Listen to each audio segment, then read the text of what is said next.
Many times when we appear for an interview, there are so many things we are worried about. Okay, what should I do? What should I do? What should I do?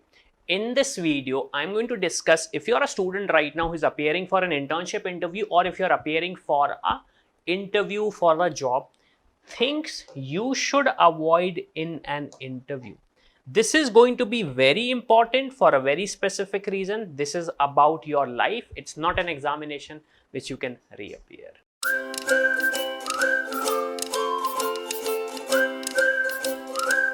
The worst mistake a student makes in an interview is he is sitting blank. He's sitting blank and he has no idea, he or she, like whatever you want to prefer, have no idea what this company is all about. Let's say you are visited by company ABC. Now, obviously, if that company is not well known like Meta, Google, Microsoft, so obviously they will be curious, like, do you even know what we do? And if you have no idea about it, that will not show that, okay, fine, you don't know about us because we are not famous. That will show you that you are not serious about the interview. Why? Because if you were serious about the interview, you will look into the company, and if you feel like, okay, no, this is not the type of company I want to work in, so you would not be sitting here. So this is the worst mistake. Please do not make this mistake. If you're going for an interview, research about the company. That is the worst mistake you can do. The next mistake is obviously negative tone. What is the negative tone? Okay, Avinash, let us know what kind of a project you did. Okay, sir, so I did this particular project, and unfortunately, my teammates were not working, so I did everything by myself. I am a single person army. I can do everything on behalf of them. And when I was consulting with the teacher, I did not like his idea, so I implemented this thing. Now, what is happening? It sounds like you are complaining. You're complaining about your teammates, you're complaining about your mentor, you're complaining about everyone else, but you're not complaining about you. Is that good? No, it's not good. It is good that you're confident about yourself. I appreciate that. Interviewer will appreciate that. But what they will not appreciate is that you have a negative attitude or negative tone towards everyone. If they are so negative, if they were not able to do anything, why you have taken them in your team? So please make sure that you are keeping a positive tone, even if nothing goes wrong, or even if not everything is shiny. Please do not have a negative tone. The next point is, this is again an important question, and which I actually realized when I was giving an interview during my college days. The interviewer asked me, Avinash, do you have any question? I said, no, I don't have any questions. So the counter question he gave me, that means you're not serious about it. I said, how can you say that? Because asking a question shows that you have some confusion around what is happening and you need a clarification. Asking a question means that you did some research and you're not sure about it, and I think you will be the right person to answer that. So if you're not asking questions, that means you are not serious, you are a mediocre student. But the question is, what kind of a questions I should be asking, or how often I should be asking the question. So the answer is, you should not asking the questions until it is the right time. And how would I know it is the right time? Obviously, when you have completed the whole interview process. Okay. Asking too many questions is also a negative point, but yes, that can be countered by the interviewer saying, okay, fine, but please make sure you ask the question. Now, what kind of a questions you should be asking? Obviously, ask about the vision of the company, how you can grow yourself. So like, let's say you decide that you will be with the company for next 3 years. So what kind of a position you can expect in that company? Because in here, interviewer will find out, okay, you're actually serious about this particular job and you're looking for a long term. And believe me or not, companies look for students who are looking for long term career options. The next question is, obviously, the next point is speaking negatively about your previous interview. Now, obviously, not every interview will be positive. Not every interviewer will have a positive way of asking questions. They may ask you some hard questions.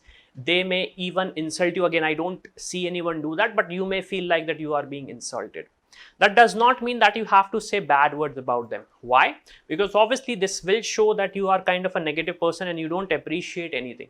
So let's say if your interview did not went well, so instead of saying, hey, he was asking the questions which were out of the topics, or I did not complete it, or maybe it was a very difficult question for me. You can say it did not well. I feel like I should have prepared more about data structures. I should have prepared more about the competitive coding. Example like that. So what it shows that even if it did not went well, you did some research about it, you found out where you are lacking, and now you have started working on it. So I'll give you a very simple example.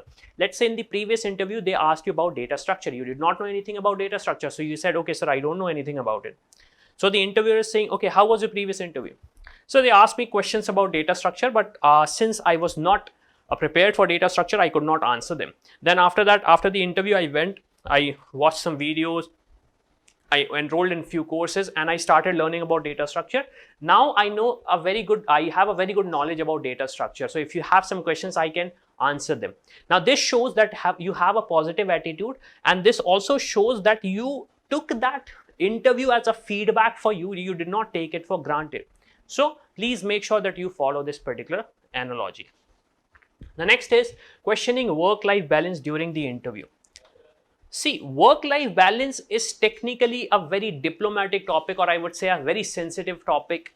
Companies often don't indulge in that kind of a thing. Every company has a separate work-life balance life. With work-life balance, what companies are trying to say that, let's say we are working from 9 to 6, Monday to Friday. That means in this duration you have to work. In this duration you have to work. You have your Saturday, you have your Sunday. Okay, you have your time after 6 p.m. If I talk about, you have your time like before 9 a.m. So you have to understand one thing which is very thorough and which is very important, that if we talk about work-life balance, there are so many companies who are working towards it. But when you ask questions like work-life balance, so they have this question like, what kind of a work-life balance do you want? Usually as a student, we feel like we need a work-life balance which a senior person has, which is they can work from anywhere and they have unlimited paid leaves. If I talk about something like that, this is not possible, especially for freshers, because you're just joining the I would say professional world, and here right now you have to actually prove yourself compared to going ahead and started asking about the work-life balance questions. So these are the steps I have which you should be avoiding. Now obviously if you have some confusion or if you have made mistake and you want to solve that, put them in the comment and let me answer that. I have few questions with me right now. What can ruin my interview? So the worst thing which can ruin your interview is actually negative attitude. Negative attitude is going to be the worst thing you can do compared to not having proper skill set. The next question which I have is how to present nicely during an interview. So you have to make sure that you're wearing clothes nicely, you have a positive tone, you're smiling constantly. With smiling, I mean you're looking happy and you're looking that yes, you're not feeling nervous about it. How can I stay calm during an interview? You have to understand one thing. This is something which cannot be taught. This is something which you have to learn if I talk about. So more interviews you appear, more mock interviews if I talk about you appear, you will actually gain this particular skill set, because this is something you have to prepare. If you're a fresher right now, there is a good chance 99% of the people will feel nervous. 99% of the chance that people will feel nervous. So please do in that fashion, appear for as many as interviews possible, and you will actually learn how to stay calm.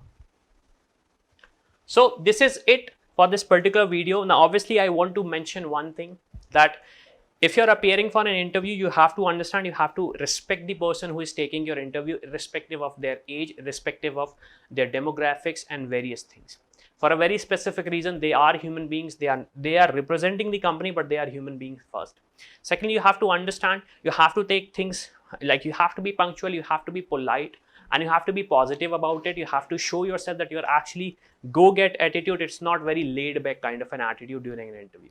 So this is it for this particular video, guys. If you have some questions or confusion or any recommendation for a video, please let us know in the comment, and someone from our team will actually respond to all your queries. So with this, thank you for watching, and I'll see you in the next one.